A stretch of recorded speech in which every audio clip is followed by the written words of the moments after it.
Hi, it's me. I'm a video now. I have no idea what I'm doing, but I thought since we've already done the whole audio recording thing and I wanted to read you some of my book and see if you like it, I would do a video instead. So I'm going to do that. And now Zuko is... He always comes over when he hears my voice. Like, when I'm having a meeting at work, he's like, hi. So I had a feeling this would happen. Anyway, here's the book. I don't like this font, but my mom picked it, so I didn't want to argue with her. It's a nice, if generic, picture of lightning. The title is clearly a shameless ripoff of the Harry Potter format. I was when I wrote it, I thought it might end up being a series, so I was going to just do Rachel, Isola, and the X of X for the whole series, like Harry Potter, but I ended up being two. I don't know. It felt hypocritical to try to publish it when I don't actually believe all the stuff that I'm writing about. So these chapters, I said I was going to do one chapter, but these chapters are kind of written in pairs. So I'm going to do the first two chapters, because it's like alternating the point of view of the guardian angel and the human that he's guardianing. So it makes more sense to have them both at the same time. So I'm just going to start, because otherwise I'll just keep rambling forever. There is an angel. Its name is Morgan. It is very sad. Whether or not guardian angels of such a lowly class officially have genders, Morgan does not remember. But when it looks at itself in the waters of the sun streams, it sees what appears to be a boy. A rather young and fragile boy, except for the eyes, which are so old. Sometimes, when he is trying so hard to help his human, and failing so miserably, Morgan feels more like the body he sees in his reflection, little, weak, powerless. And sometimes, when he is drowning in the outpourings of feeling from his human, all the fear and sadness and yearning, Morgan feels more like his eyes, old and weary, so weary. Tonight is going to be one of those weary times. With all the forces Morgan sees converging upon his human, tonight could even be the worst night of Rachel Isola's life, and it's going to hurt. She is going to hurt because everything the poor, clever, oh-so-clueless girl thought she was building is going to fall apart and leave her with nothing, less than nothing, nothing plus pain. And it will hurt him because Morgan feels everything his human feels. That's just how it works with lowly guardians like him. He doesn't remember why it has to work that way, because no one is allowed to understand much in the realms of Earth, not even the angels. He doesn't even think it makes any sense for him to have to feel Rachel's pain. Isn't one person being hurt enough? But he doesn't mind. He doesn't mind at all. In fact, he is glad to be able to help bear Rachel's burdens. Morgan loves Rachel. He loves her more than he loves himself, far more, because he doesn't even remember himself well enough to know what there would even be to love. Guardian angels forget everything down here, in the shadows and the valleys and the endless misty sunstreams, over and on and under the earth. They forget everything except their human and their mission and who sent them.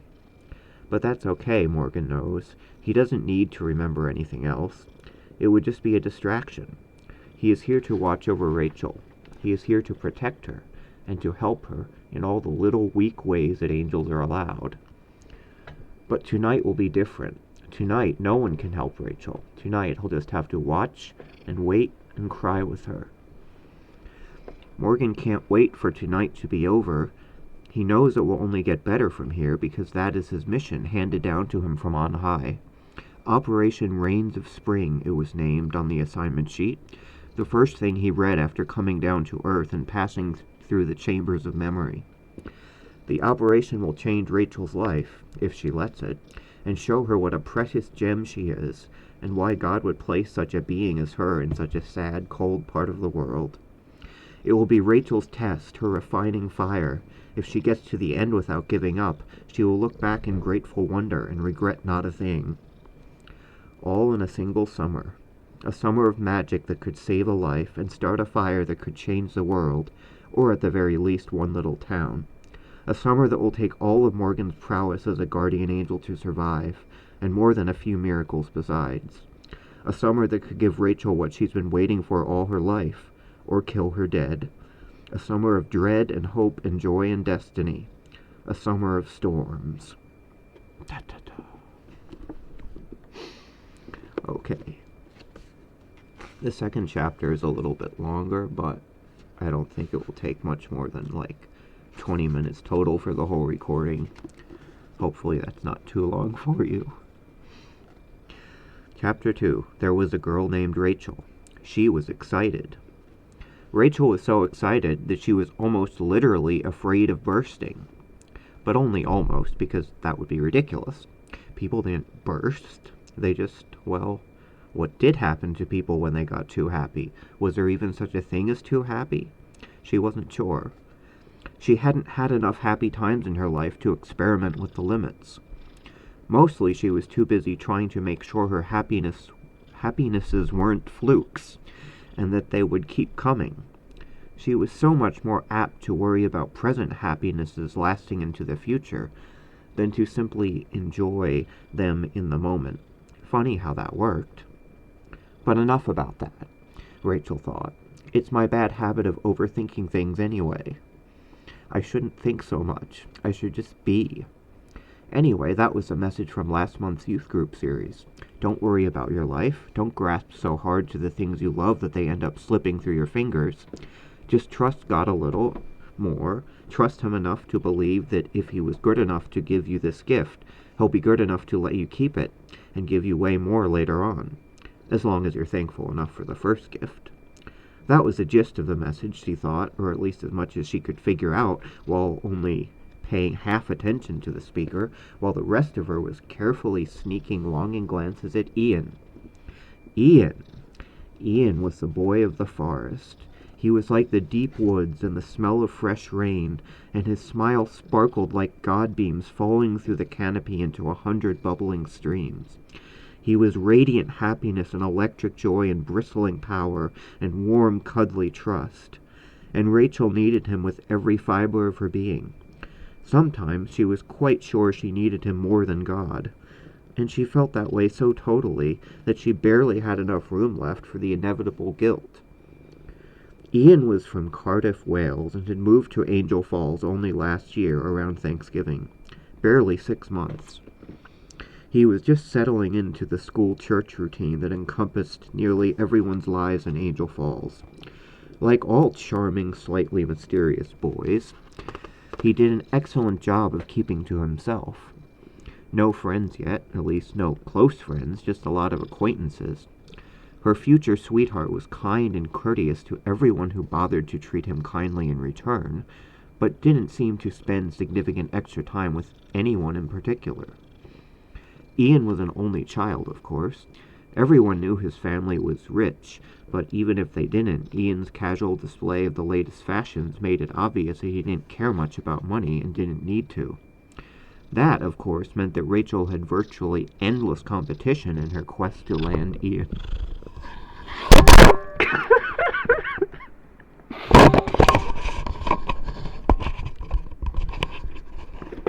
Okay, if you can't tell, Zuko knocked the camera over.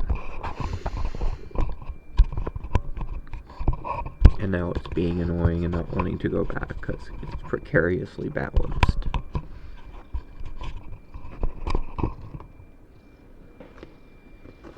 Okay, I think that's good enough. Where was I?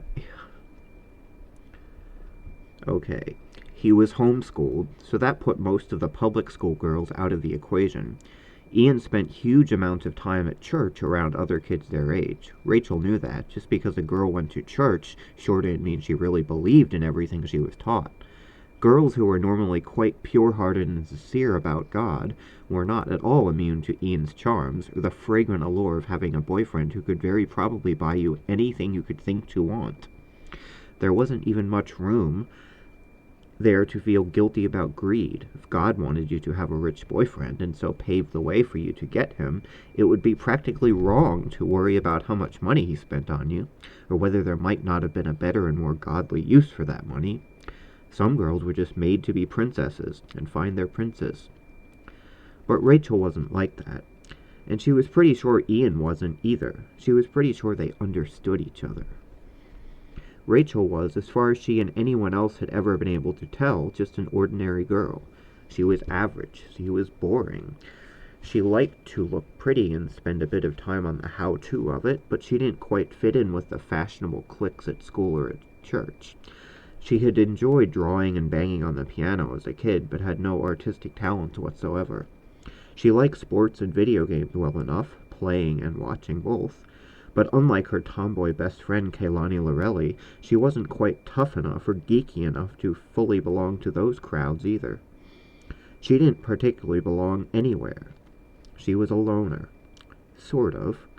Not by choice, nor by any particular unattractiveness of her personality or her body. Not even for lack of actual friends with whom she could spend time being not alone, but only because there was not a single clique, social group, or even undefined blob of people where she felt like she belonged. Just like Ian. He was a loner by choice. She was a loner by accident. But they were close enough to being the same that it had to work out eventually, didn't it? Even better, if there was anything Rachel could call herself except just a girl, it was a servant. Not in the icky, lowly sense of having your rights and your feelings stomped on by everyone from more important walks of life, but because she genuinely enjoyed helping people out, in the sense of, look at me, I'm like Jesus, but don't look too hard, because that wouldn't be humble. She loved being that. Being the center of attention was too awkward and came with far too much pressure. However, being one of the beautiful dancers people saw in the corner of their eyes when they glanced towards the gray gaps between the spotlight and the shadows, that was where Rachel felt most comfortable. That was where she belonged. If the edge of the spotlight was even a place that everyone else acknowledged as being a legitimate role in life, she might have been able to stop feeling as if her entire life was lived on a tiny little island by herself, floating past more cozy, crowded islands and only waving at them, never joining in, never being invited to stay. But unfortunately for Rachel's sense of belonging, no one really considered servant to be a proper role. It wasn't a career path, at least not a good one. Definitely not something the 8th grade career counseling class would ever encourage you to be in life. Maybe that stuff worked better in Jesus' day. This wasn't Jesus' day. Lucky for Rachel, and even luckier for her chances with Ian, Angel Falls Community of Christ Church, or AFC3 as they like to call themselves in print, was a kind of church that encouraged every able member to help out the community with as much time and energy as they could spare. Outside of her regular hangout times with Kehlani, Rachel had little to do on evenings and weekends after homework, so she had a lot of time to contribute. And even if her energy wasn't endless, it was probably a lot closer to infinity than most everyone in town over the age of 25, so she helped out a ton.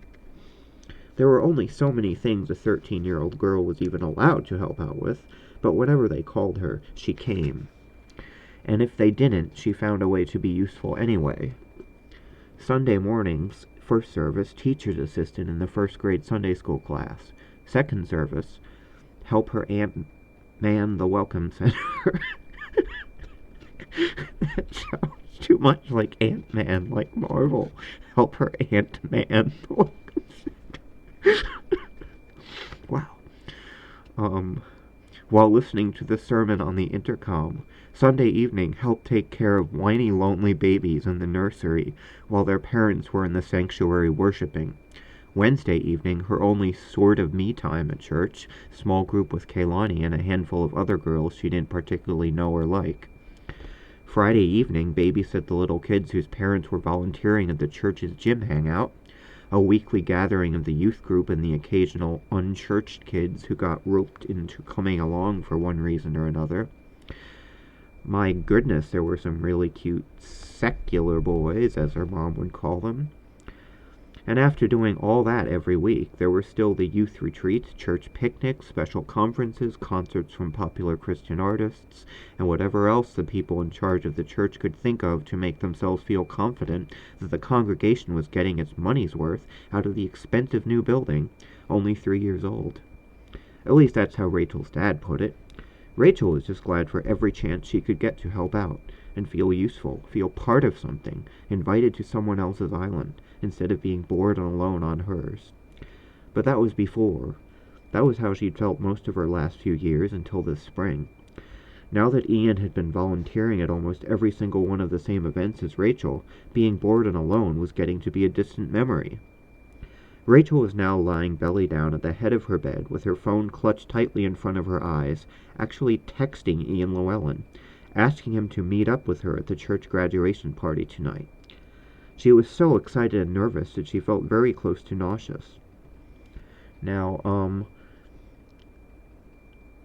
there's a lot of conversations in here that are supposed to be like text messages, and you can't really see it when I'm reading it, but if I say the name of a person, of a character in like a flat voice, like Rachel or Ian, it's like the thing that tells you who's talking, because I didn't want to do like usernames or anything, because those are so annoying when it's like 10 different numbers in the username and the narrator insists on reading it like 500 times over the course of the book, and it's like, stop saying that.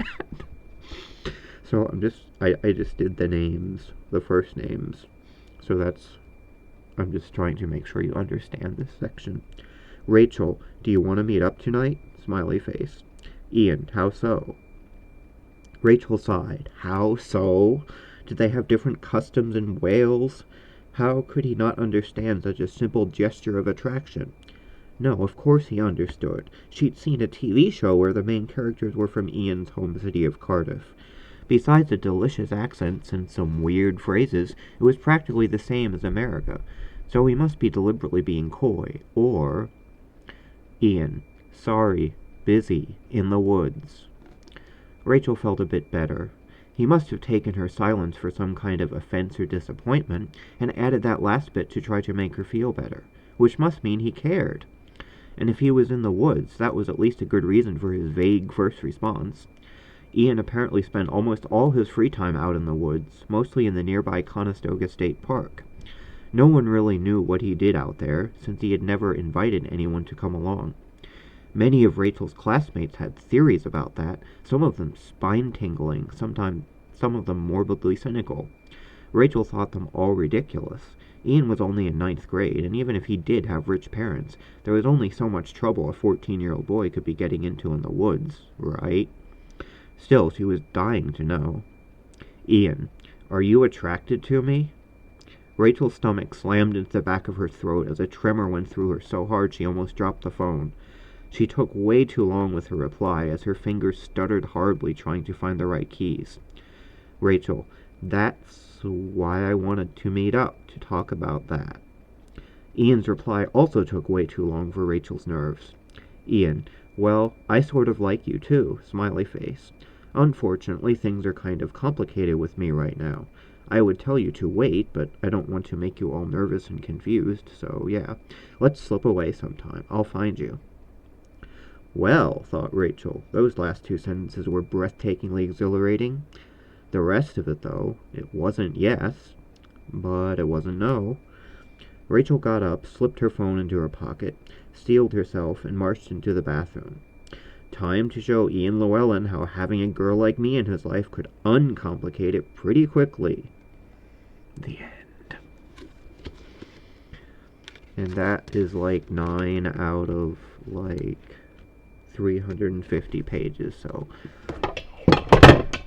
And that was me knocking over my microphone. Well, I hope that you liked it, and it looks like my estimate was very good because it's 19 minutes and 45 seconds. So I'm just going to awkwardly sit here until 20 minutes just so I can be right. Bye.